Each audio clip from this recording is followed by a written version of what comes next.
next, the main thing is what? I think yesterday there was a small meeting with the Ministry of Ayush, Pratap Singh Jadavia, sir.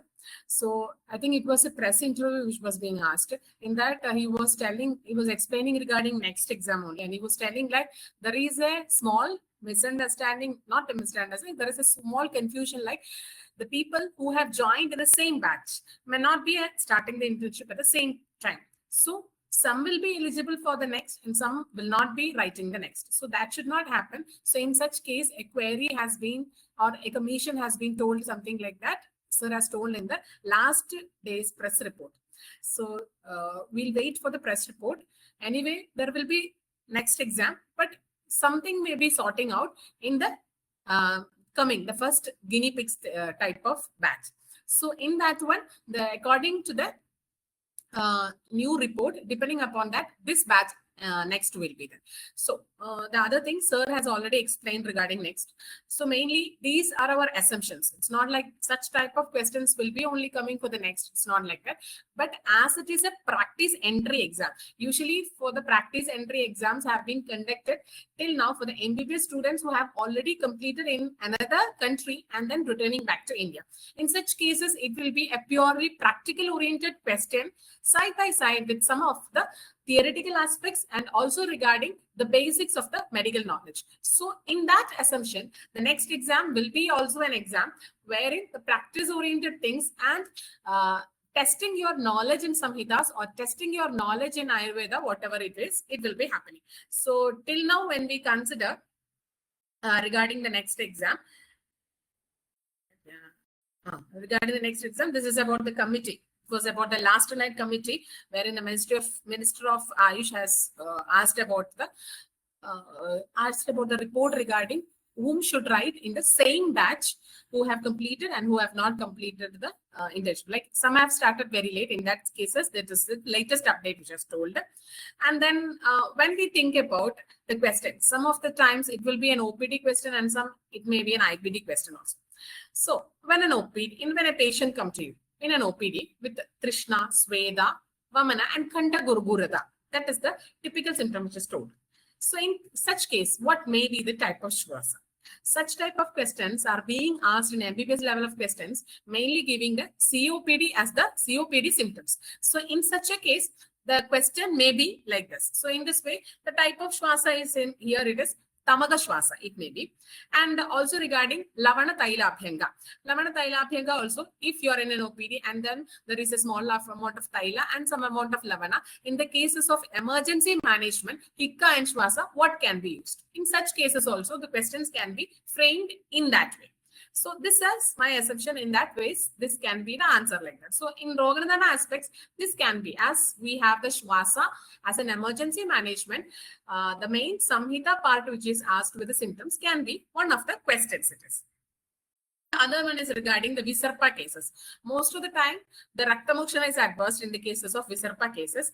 In that cases, the Kshakagada Raktamokshana, that kind of questions may be asked. Because in the cases of Rakta, there will be Raktledada, which is present in Rakta, Mamsa, Sira, Snayu and that conditions.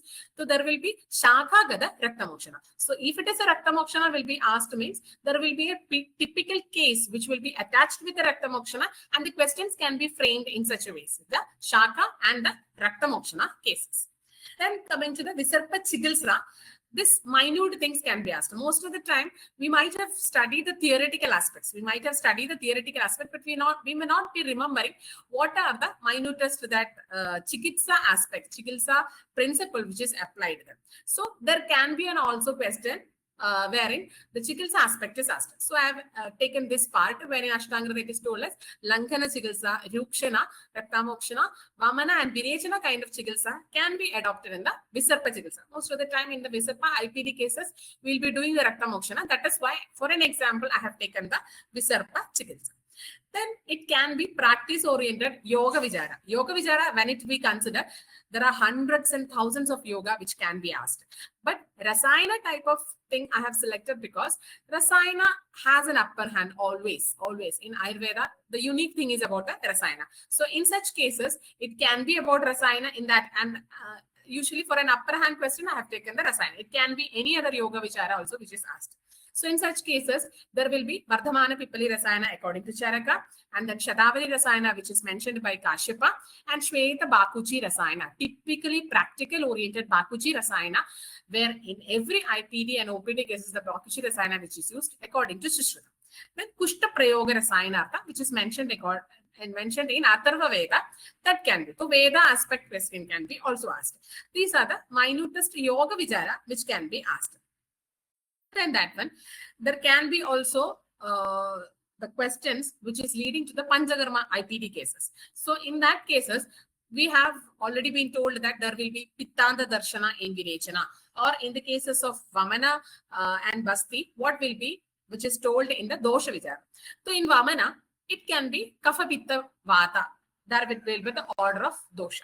According to Sushruta, it is Praseka, Aushada, Kapha Pittanila. These are the minutest thing which we have to consider when coming to the subject of Panchakarma. In the Virechana aspect, according to Charaka, what may be?